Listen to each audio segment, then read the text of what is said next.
Hi, I'm Mary Shannon, and I do programs and outreach here at the library for the reference department.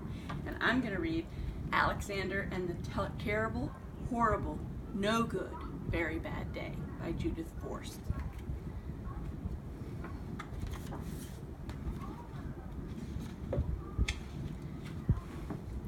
I went to sleep with gum in my mouth, and now there's gum in my hair.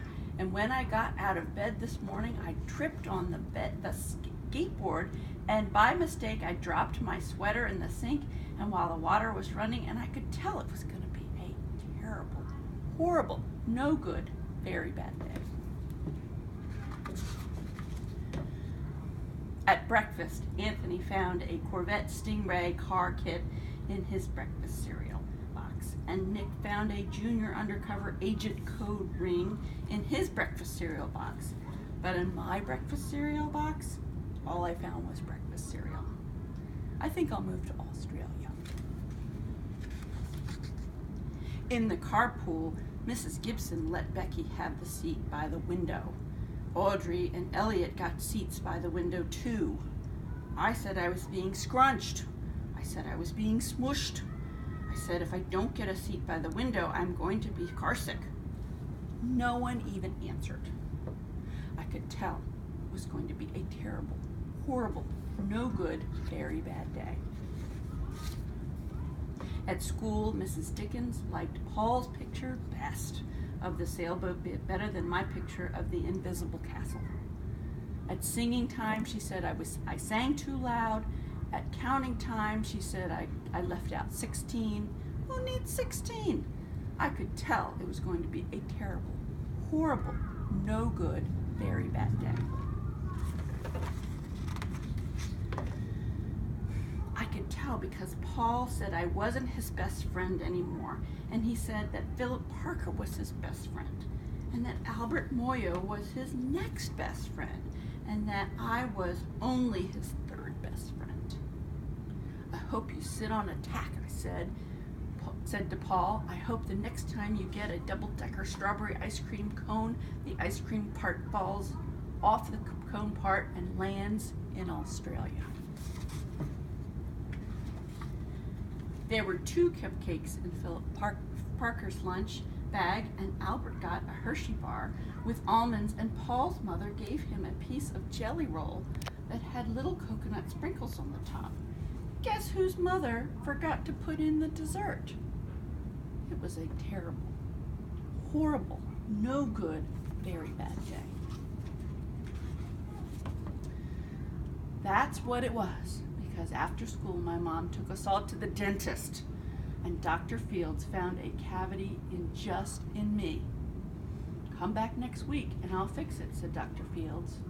Next week, I said, I'm going to Australia. On the way downstairs, the elevator door closed on my foot, and while we were waiting for my mom to get the car, Anthony made me fall where it was muddy, and then when I started crying because of the mud, Nick said I was a crybaby, and while I was punching Nick for saying crybaby, my mom came back with the car and scolded me for being muddy and for fighting. I am having a terrible, horrible, no good, very bad day, I told everybody. No one even answered.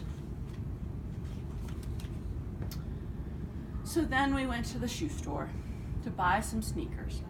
Anthony chose white ones with blue stripes, and Nick chose red ones with white stripes, and I chose the blue ones with the red stripes. But then the shoe man said, we're all sold out. They made me buy plain, old, white ones, but they can't make me wear them. When we picked up my dad at his office, he said I couldn't play with his copying machine, but I forgot. And he also said to watch out for the books on his desk, and I was careful as could be, except for my elbow.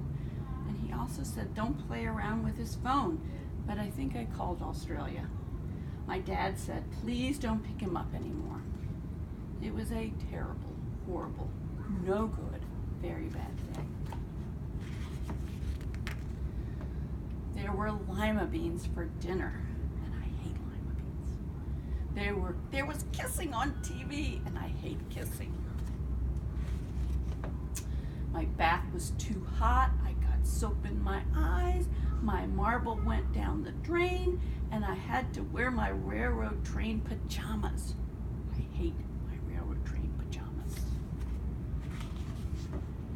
When I went to bed, Nick took back the pillow he said I could keep, and then the Mickey Mouse nightlight burned out, and I bit my tongue. The cat wants to sleep with Anthony, not with me. It has been a terrible, horrible, no good, very bad day. My mom says some days are like that,